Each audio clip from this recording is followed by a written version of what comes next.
নমস্কার সকলকে, hello everyone. আর আমি মোটামুটি চলে এসেছি ইংরেজি সাহিত্যের গোড়াতে। ওল্ড ইংলিশ পিরিয়ড থেকে শুরু করব বলা। Old English period 450 to 1066। তার আগে আমি বলে নিচ্ছি যে ইংরেজি সাহিত্যের শুরু করার আগে ইতিহাস, হিস্ট্রি অফ ইংলিশ লিটারেচার, ইংরেজি সাহিত্যের যে ইতিহাস, সেটাকে শুরু করার আগে আমার মনে হলো যে আমি এর কিছু বিষয়ে কথা বলে নিই। যেটা হচ্ছে যে এই বিষয়টা থাকছে যারা ইংরেজি সাহিত্যকে পড়তে ভালোবাসে এবং ইংরেজি সাহিত্যকে নিয়ে ভবিষ্যতে পড়তে চায় বা কোনো কম্পিটিটিভ এক্সামের জন্য প্রিপেয়ার হতে চায়। তো আমার এই কথাগুলো আমি এখন যেগুলো বলতে যাচ্ছি এমনভাবে বলছি যাতে করে সব ধরনেরই লার্নার বা ক্যান্ডিডেটদের সুবিধে হয়। তো প্রথমত হচ্ছে যে কি কি বই পড়বো, মাথায় আসে এটা সচরাচর শুনতেই পারি যে হিস্ট্রি অফ ইংলিশ লিটারেচার যখন আপনারা কলেজে উঠবেন ইংরেজিকে নিয়ে, সেই সময় থেকে একটা খুব সবার মুখে মুখে শুনতে পারবেন, মোটামুটি ক্লাসমেট টিচাররা আপনাদের বলবেন history of English literature, history of English literature. এবং অনেক কনফিউশনও তৈরি হয় যে হিস্ট্রি অফ ইংলিশ লিটারেচারের বই কোনটা নেব, কোনটা বই পড়বো।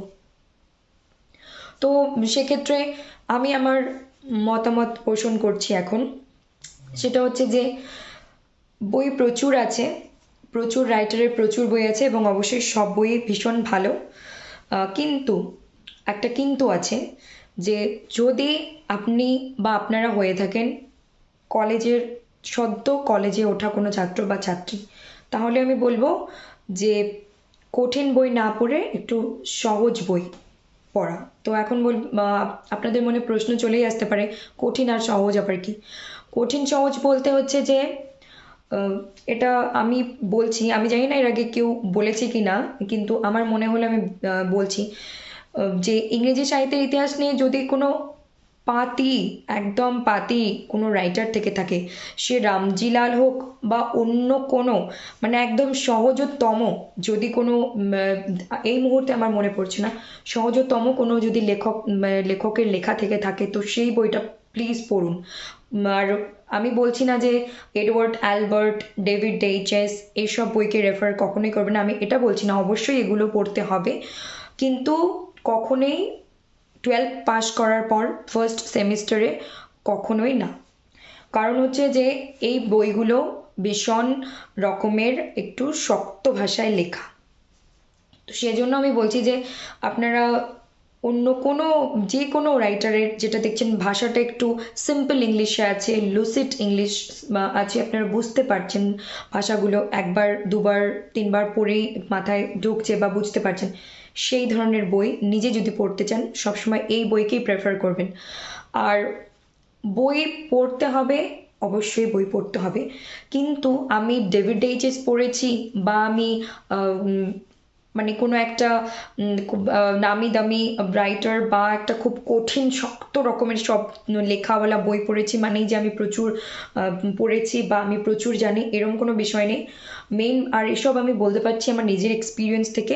কারণ হচ্ছে গিয়ে ডেভিড এইচএস, এডওয়ার্ড অ্যালবার্ট এসব বই তোমরা নিশ্চয়ই পড়বে, আপনারা নিশ্চয়ই পড়বেন একটা নির্দিষ্ট সময়ের পর, একটা নির্দিষ্ট সময়কে অতিক্রম করার পর। কারণ প্রথমেই কারোর হাতে যদি ডেভিড এইচএস পড়ে যায়, আমি যেটা নিজে ফেস করেছি, আপনাদের হয়তো মনে হতে পারে যে আমার ক্ষেত্রে আমি ফেস করেছি জন্য আপনাদের ক্ষেত্রেও হবে, এরকম তো নয়। কিন্তু না, বিশ্বাস না হলে ডেভিড এইচএসকে একবার নিয়ে দেখতে পারেন, বই সবই ভালো। কিন্তু প্রথমে এটা আমি কোনো রাইটার, কোনো টিচার, কোনো অথর, কেউকে কিন্তু কোনো অসম্মান করছি না, বা কেউকেই আমি কোনো রকম কোনো কঠোরতা বা কোনো হানা দিয়ে কথা বলছি না। আমি শুধু যারা সদ্য ইংরেজি নিয়ে পড়তে এসেছে, কলেজ স্টুডেন্ট বা ইংরেজি নিয়ে পড়তে চায়, তাদের জন্য বলছি যে সব সময় একটা কোনো সিম্পল ভাষায় লেখা কোনো রাইটারের বইকে প্রেফার করুন। প্রথম সেমিস্টারে আপনারা যদি আছেন আপনাদের কলেজে, প্রেফার করুন এবং সেটাকে একবারের জায়গায় 10 বার পড়ুন, ভালোভাবে পড়ুন। আর সেখান থেকে বোঝা হয়ে গেলে তারপর অবশ্যই এডওয়ার্ড অ্যালবার্ট এবং ডেভিড এইচএসকে রেফার করতে পারেন। আমার গ্র্যাজুয়েশনে প্রথমেই আমার হাতে এসেছিল এডওয়ার্ড অ্যালবার্ট। আমি তখন কিচ্ছু বুঝিনি, আমার ভীষণ টাফ লেগেছিল, এখনও হালকা হালকা একটু কঠিন লাগে। আর এমএতেই আমার প্রথম সেমিস্টারে আমার হাতে এসে পড়েছিল ডেভিড এইচএস, যেটা আমি তখন দুবার কেন 4বার পড়েও কিছুই বুঝতে পারিনি, কিন্তু এমএ কমপ্লিট করার পর দীর্ঘ 3 বছর যখন চলে গেছে তারপর মানে পড়েছি আমি, গ্যাপ দিনই। হয়তো এমএ কমপ্লিট করার পরও আমি পুরো প্রতিদিন পড়িনি, কিন্তু হ্যাঁ পড়েছি, আরও 2-4বার পড়েছি। তখন গিয়ে আমি এই জিনিসগুলো বুঝতে পারি, বা এখন গিয়ে আমার কাছে একটু একটু সহজবোধ্য মনে হয়, তাও পুরোপুরি কিন্তু নয়, কারণ ভাষাগুলো সত্যি কঠিন লেখা। আর এমনিতে কম্পিটিটিভ এক্সামের কথা আমি আমার কাছে কিন্তু আমি পড়িনি, যেহেতু আমি কিনেছি উইলিয়াম জে লংয়ের একটা বই হিস্ট্রি অফ ইংলিশ লিটারেচারের, এটা ইউটিউবে ঘেটে আমি পেয়েছি, কিনেছি। ওটার ভাষাটাও মোটামুটি তুলনামূলক ডেভিড এইচএস থেকে তুলনামূলক একটু বোধগম্য।